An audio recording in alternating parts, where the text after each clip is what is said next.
Et bonjour à tous, on se retrouve aujourd'hui pour une vidéo qui va parler de dividendes. On a déjà parlé de dividendes sur cette chaîne, mais je crois que les dividendes, ce sont vraiment euh, un sujet qui est extrêmement important et qui est parfois mécompris. Et c'est un sujet vraiment central sur la question de l'investissement financier. Souvent, et je vais parler notamment de cette notion dans cette vidéo, quand on explique aux gens qui investissent uniquement dans les dividendes que c'est une stratégie qui est quand même potentiellement assez risquée et pas forcément pertinente, eh bien, ils vous répondent qu'il suffit d'investir dans les bonnes entreprises. Et en l'occurrence, ces bonnes entreprises, eh bien, elles sont catégorisées, et il n'y en a pas tant que ça. Souvent, on peut vous parler, vous avez pu entendre parler de dividende aristocrate ou de dividend king. En fait, ce sont des catégories d'entreprises qui, historiquement, ont des historiques dividendes qui sont ininterrompus et qui sont croissants. Donc typiquement, je crois, les dividend aristocrats, c'est quelque chose genre 30 ans, et dividend king, c'est quelque chose comme 50 ans. Donc ça veut dire que ça fait 50 ans ou 30 ans que l'entreprise a a des dividendes constants et croissants d'année en année. Et donc l'idée, c'est de se dire, bon bah voilà, certes les dividendes, potentiellement, parce que c'est ça le problème, c'est que l'entreprise, il faut bien comprendre que le dividende, c'est absolument pas un coupon d'une obligation d'État ou d'entreprise. Ça n'a rien à voir. Le dividende, c'est un choix de l'entreprise. Et donc, l'entreprise, qu'elle fasse de l'argent ou qu'elle n'en fasse pas, d'ailleurs, ça ne change rien, elle peut choisir de verser ou non du dividende. C'est-à-dire que l'entreprise, elle peut faire 2 fois plus de cash l'année prochaine et décider de ne pas vous verser de dividende. Et à l'inverse, elle peut aussi faire moins d'argent et donc dire on ne verse pas de dividende. Et l'inverse est possible. Elle peut perdre de l'argent et dire oui, mais on a mis de l'argent de côté, donc on vous donne de l'argent, on vous verse des dividendes, ou effectivement on fait plus d'argent, donc on vous verse plus de dividendes. Tout est possible, mais c'est vraiment un choix politique de l'entreprise. C'est ça qu'il faut comprendre. Donc, le fait qu'une entreprise puisse couper un dividende, c'est totalement possible et c'est toujours possible. Et je pense que là, il y a un vrai biais, c'est-à-dire que les personnes qui défendent la stratégie d'investissement en dividendes vont vous dire, en fait c'est simple, il suffit d'investir dans les bonnes entreprises. Les entreprises qui, historiquement, euh, n'ont jamais coupé leurs dividendes. Mais on voit bien qu'il y a un biais du survivant qui est évident dans cette stratégie. C'est-à-dire que c'est aussi bête que de dire que... c'est un peu l'histoire de...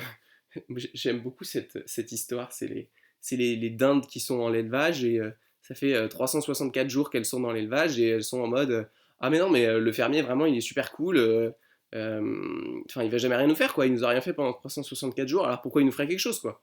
Et oui 365 c'est le jour de Noël, bon bah voilà il te coupe la tête et il te met au four quoi.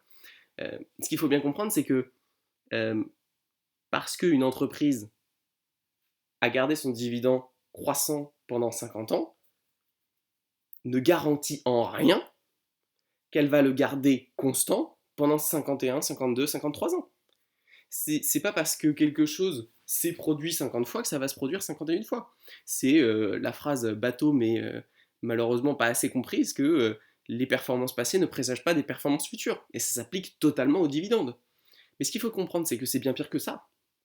Ce qu'il faut comprendre, c'est que quand on parle de ces entreprises, on parle effectivement des entreprises typiquement comme Coca, qui est un dividend king, ou comme McDo, qui sont des, deux grosses entreprises à dividendes monstrueuses.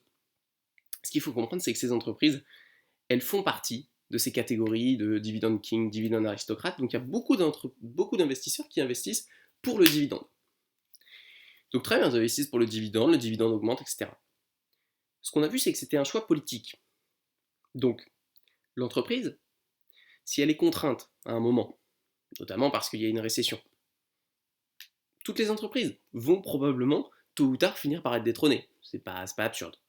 Mais ce qu'il faut comprendre, c'est que ce qui est terrible avec les entreprises à dividendes, c'est que si à un moment, le dividende est coupé, en fait, vous êtes doublement touché. Parce que vous avez choisi cette entreprise pas parce qu'elle avait une valuation intéressante, pas parce qu'elle avait forcément des fondamentaux intéressants, parce qu'elle versait un bon dividende depuis longtemps. Très bien. Si l'entreprise arrête son dividende, ça veut dire que la raison principale pour laquelle vous l'avez choisi s'arrête. Mais en fait, il y a un double effet négatif, c'est que vous n'êtes pas le seul à avoir investi pour cette raison. Donc à la seconde où l'entreprise déclare on arrête de verser le dividende, de 1, vous n'avez plus de dividendes, donc vos à peu près 2 à 4% par an de dividendes, bon, vous les mettez dans l'os, mais surtout, la valeur de l'action que vous possédez, elle va s'effondrer à la seconde où l'information est publique. À la seconde où l'information est publique, il y a des milliers et des millions d'investisseurs qui ont choisi cette entreprise pour cette même raison, qui vont dire bah non, l'entreprise elle a plus de dividendes, moi je veux un portefeuille à dividendes, donc l'entreprise je la vends. Sauf que bon, en tant que particulier, soyons très clairs, vous allez avoir l'information bien après que le cours de l'action est baissé de 50%. Donc là vous vous retrouvez avec une action qui ne verse plus de dividendes et a baissé de 50%. Bon bah vous êtes perdant-perdant. Donc il ne s'agit pas de dire que c'est des mauvaises entreprises, parce que c'est pas le cas. Coca, McDo et beaucoup d'entreprises qui versent des dividendes sont des très bonnes entreprises. C'est des entreprises qui génèrent du cash flow, c'est juste que c'est des entreprises qui sont à un stade de maturité tel qu'elles n'ont pas forcément des investissements importants à faire, donc elles reversent l'argent à leurs actionnaires sous forme de dividendes. Elles pourraient le faire sous forme de buyback, soit disant passant, ça pourrait être plus intéressant sur le niveau fiscal, on en a déjà parlé, parce que les dividendes sont fiscalisés directement, notamment si vous êtes sur un compte titre ordinaire, alors que les buybacks font augmenter le prix de l'action, et tant que vous ne vendez pas, vous ne réalisez pas votre plus-value. Donc vous pouvez délayer l'impact des impôts et donc permettre les intérêts composés de travailler plus longtemps. Mais même si on ne prend pas en considération cette question, ça reste effectivement des bonnes entreprises. Mais ce qu'il faut comprendre, c'est que ça n'est pas des bonnes entreprises parce qu'elles versent du dividende. C'est des bonnes entreprises parce qu'elles ont un bon business model, parce qu'elles ont une implantation, un avantage compétitif important. C'est ça qu'il faut rechercher au niveau de l'investissement, si vous voulez faire du stock picking, chose que je vous déconseille. Mais si vous voulez vraiment vous y mettre, pour moi, il y a une chose à rechercher. C'est pas une... Alors ça peut effectivement, dans une certaine mesure, être une valuation, c'est-à-dire une valorisation d'entreprise qui est faible par rapport au prix qu'elle peut avoir. Mais pour moi, le plus important, parce que le but, soyons clairs, alors encore une fois, ça dépend. Là, on est vraiment sur une logique d'investissement long terme. Pour moi, ce qui compte, c'est que l'entreprise, elle soit encore forte dans 20 ans. C'est la seule chose qui compte. Peu importe si elle s'échange un petit peu cher, pas cher, à l'instant T, dans 20 ans, ce sera lissé. Peu importe si elle verse des dividendes ou si elle fait des buybacks ou si juste eh bien, elle grossit en termes de valeur parce qu'elle réinvestit dans son entreprise. Tout ça, ça va être lissé sur 20 ans. La seule chose qui compte, c'est est-ce que l'entreprise, elle sera encore forte dans 20 ans. Et la seule chose qui détermine ça, c'est est-ce que l'entreprise, elle a vraiment une stratégie pertinente et un avantage compétitif important. Parce que qu'est-ce qui va faire que l'entreprise, elle va chuter dans 20 ans potentiellement? C'est la concurrence. Bien souvent, c'est ça. C'est pas l'entreprise qui dégénère elle-même toute seule. C'est qu'il y a des concurrents qui sont capables d'apporter des produits qui sont plus qualitatifs et qui sont moins coûteux. Donc si vous avez une entreprise qui a un avantage compétitif important, eh bien là, effectivement, vous avez quelque chose de pertinent. Typiquement, c'est le cas de Coca. Coca, c'est une marque, et ça pour moi c'est le meilleur avantage compétitif, c'est la marque. Coca, en soi, la recette, c'est facile de la copier. Mais Coca, c'est gravé dans l'esprit des gens, c'est gravé dans la mémoire des gens, dans l'enfance des gens, de génération et de génération. C'est des émotions. Et ça, n'importe quelle autre marque, peu importe si elle copie le produit, si elle le vend moins cher, s'il est meilleur, s'il y a moins de sucre dedans, s'il y a plus de sucre dedans, peu importe. Aucune marque ne peut copier et ne peut répliquer toute cette histoire qu'a Coca avec les gens dans leur mémoire, dans leur enfance. Si vous avez été bercé au Coca entre 5 et 15 ans, peu importe les nouveaux produits qui sortent, vous aurez toujours cette espèce de Madeleine de Proust, et donc Coca pourra toujours vous vendre des trucs relativement chers, avec des coûts de production dérisoires. Donc ça, c'est vraiment ce qu'on appelle un avantage compétitif. Et ça, c'est une très bonne raison d'investir dans une entreprise au long terme. En l'occurrence, Coca verse des dividendes. Très bien, on fait avec. Mais si Coca décidait du jour au lendemain de changer sa politique et de faire des buybacks, ça ne devrait pas vous détourner de l'entreprise.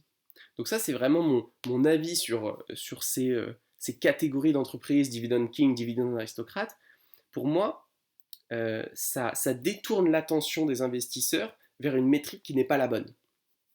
Souvent, il y a corrélation. Donc quand il y a corrélation, bon, en fait, c'est ça qui est un petit peu tricky, c'est que souvent, vous allez voir des investisseurs qui se disent investisseurs dividendes et qui ont des performances très bonnes. Et donc vous vous dites, bah c'est bon, c'est les dividendes qui sont la solution. En fait, non.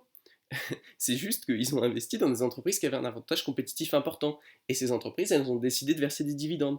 Mais c'est pas parce qu'elles ont versé des dividendes qu'elles ont eu des bonnes performances. Donc ça, voilà, c'est important, je pense, de faire la distinction et vraiment de se poser qu'est-ce qui fait la force d'une entreprise et non pas quelle est sa politique de redistribution du bénéfice. Parce que ça, en tant qu'investisseur, qui réinvestissent en interne, qui redistribuent en dividendes, qui redistribuent en buyback, en fait, ça ne change pas grand-chose, à part du point de vue fiscal, mais c'est relativement négligeable. Donc n'hésitez pas à vous abonner si vous voulez voir les prochaines vidéos, et je vous dis ciao.